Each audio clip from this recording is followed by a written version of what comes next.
Assalamualaikum warahmatullahi wabarakatuh.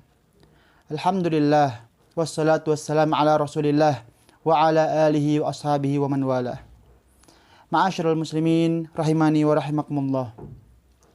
Kita lanjutkan pembahasan tafsir surat Al-Mulk, yang dimana sebelumnya kita telah menyelesaikan ayat ke-12 dan kita saat ini masuk ke dalam ayat yang ke-13. Allah Azza wa Jalla berfirman, wa asirru qawlakum aw ijharu bih innahu alimun bidzatis sudur. Allah berfirman, wa asirru qawlakum aw ijharu bih, dan berbisik-bisiklah kalian ketika berbicara, aw ijharu bih, atau berbicaralah kalian dengan keras. Maksud dalam ayat ini adalah yaitu orang-orang kafir Quraisy yang mereka menghina Nabi Muhammad SAW dengan dua model penghinaan.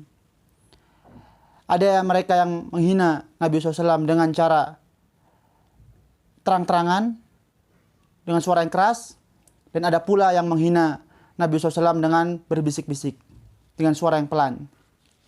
Namun keduanya, baik yang suara keras maupun suara pelan, tidak ada bedanya di sisi Allah Azza wa Jalla.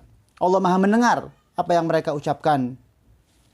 Maka dari itu di kalimat selanjutnya Allah berfirman, innahu alimum bidzatis sudur. Sesungguhnya Allah Maha mengetahui apa isi hati manusia. Maka Allah mengingatkan bahwasanya kalau saja Allah tahu apa isi hati manusia, yang dimana ini tidak butuh dengan suara, di dalam hati, di dalam dada, Allah tahu, maka apalagi dengan bisikan-bisikan, yang dimana hal tersebut ada suara, meskipun dengan suara yang kecil. Allah berfirman, ya'lamu kha'inatal a'yun wa ma tukhfis sudur. Allah mengetahui pengkhianatan mata dan apa yang tersembunyi di dalam dada. Maka bagaimana lagi dengan suara yang diejekkan kepada Nabi Muhammad SAW, meskipun itu bisik-bisik, maka Allah Maha mengetahui. Ala ya'lamu man khalaq. Di ayat selanjutnya Allah berfirman, ala ya'lamu man khalaq. Bukankah yang menciptakan tahu terhadap apa yang ia ciptakan? Allah Azza wa Jalla telah menciptakan hati manusia. Maka Allah pun mengetahui apa yang terdapat pada hati manusia tersebut. Apa yang sedang dipikirkan oleh hati manusia tersebut. Dan Allah yang menciptakan lisan manusia. Maka Allah mengetahui apa yang dibicarakan oleh lisan tersebut. Baik itu terang-terangan maupun dengan suara yang pelan atau berbisik-bisik. Kemudian Allah berfirman di kalimat selanjutnya, wa huwal latiful khabir. Ala ya'lamu man khalaq wa huwal latiful khabir. Bukankah Allah Maha mengetahui apa yang ia ciptakan, dan wa huwal latiful khabir. Maka ma'asyiral muslimin rahimani wa rahimakumullah, Allah menyebutkan Al-Latiful Khabir. Al-Latif yaitu adalah sebuah sifat atau sebuah nama Allah yang mengandung sifat yang berarti maha halus. Maha halus.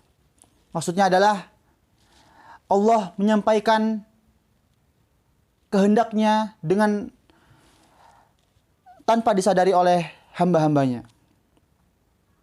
Yaitu Allah menginginkan sesuatu tanpa disadari hamba-hambanya. Dan ini ada dua model. Yang pertama adalah Allah menginginkan kebaikan kepada hambanya tanpa hamba tersebut sadari. Contohnya adalah seperti Nabi Yusuf. Tatkala Nabi Yusuf mengalami ujian demi ujian, maka hal tersebut adalah sesuatu yang Allah inginkan, itu menginginkan kebaikan bagi Nabi Yusuf tanpa yang Nabi Yusuf sadari. Yang pertama, Nabi Yusuf mengalami ujian yang pertama, yaitu dijauhkan dari bapaknya. Diajak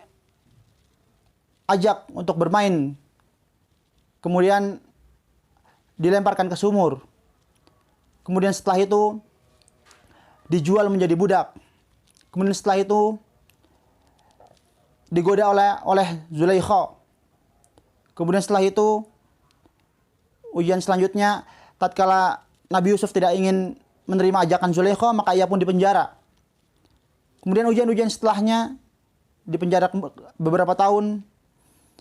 Maka ini adalah step-step, langkah-langkah yang Allah menginginkan kebaikan kepada Nabi Yusuf.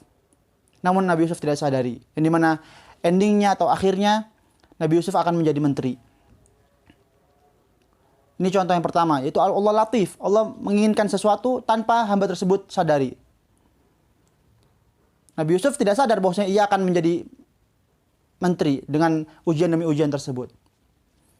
Kemudian yang kedua dalam makna latif juga adalah, yaitu Allah menginginkan keburukan tanpa hamba tersebut sadari. Contohnya adalah Fir'aun. Fir'aun adalah raja di Mesir. Maka ia pun mendengar kabar bahwasanya akan ada seorang dari Bani Israel yang menggulingkan singgasana Fir'aun. Maka Fir'aun pun menyuruh prajurit-prajuritnya untuk membunuh bayi-bayi kecil yang laki-laki. Adapun yang perempuan maka dibiarkan, yang laki-laki maka dibunuh. Kemudian tatkala ibu Nabi Musa hamil, maka Allah takdirkan ternyata hamilnya tersebut dengan perut yang kecil. Kemudian akhirnya ibu Nabi Musa pun lolos dari pengawasan Fir'aun. Dan akhirnya ibu Nabi Musa bisa melahirkan Nabi Musa dengan selamat. Kemudian Allah wahyukan kepada ibu Nabi Musa agar melemparkan atau menghanyutkan Nabi Musa ke Laut Merah. Dan ketika sampai ke singgasana Fir'aun, Nabi Musa tersebut, maka istri Fir'aun, yaitu Asiyah binti Muzahim, senang dengan Nabi Musa. Kemudian merayu Fir'aun agar Fir'aun mengangkatnya. Dan diangkatlah Nabi Musa menjadi anak angkat. Kemudian setelah menjadi anak angkat, Nabi Musa diberikan makanan yang enak, pelayanan yang enak di singgasana Nabi Musa. Dibesarkan di singgasana Fir'aun. Dan Fir'aun tidak mengetahui bahwasanya itu adalah langkah-langkah Allah, yang dimana akhirnya Fir'aun akan digulingkan singgasananya oleh Nabi Musa, akan tenggelam. Dan ini adalah makna Al-Latif. Adapun Al-Khabir, yaitu adalah dzu khibrah, itu yang memiliki khibrah atau keahlian. Seorang dikatakan khibrah dalam otomotif misalkan, maka apabila ia mengetahui spesifikasi mobil, ia mengetahui bagaimana mobil tersebut bekerja, dan yang lainnya. Orang dikatakan mengetahui spesifikasi motor apabila ia mengetahui motor tersebut bagaimana kerjanya dan bagaimana isi dalamnya dan yang lainnya. Dan Allah Azza wa Jalla khabir, yaitu maha mengetahui perbuatan hamba-hambanya secara detail. Karena Allah yang menciptakan hamba-hambanya. Allah yang menciptakan makhluk, yaitu manusia dan yang lainnya. Maka dari itu Allah berfirman, Innallaha khabirum bima ta'malun. Sesungguhnya Allah maha mengetahui apa yang kalian lakukan.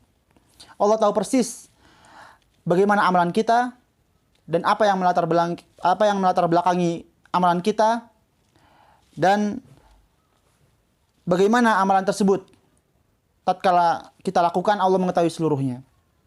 Kesudahannya Allah mengetahui.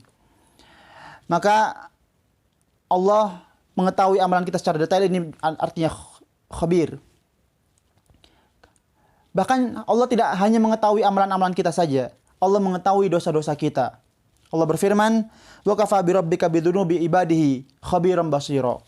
Dan cukuplah Rabbmu yang maha mengetahui, yang maha melihat atau maha mengetahui dosa hamba-hambanya.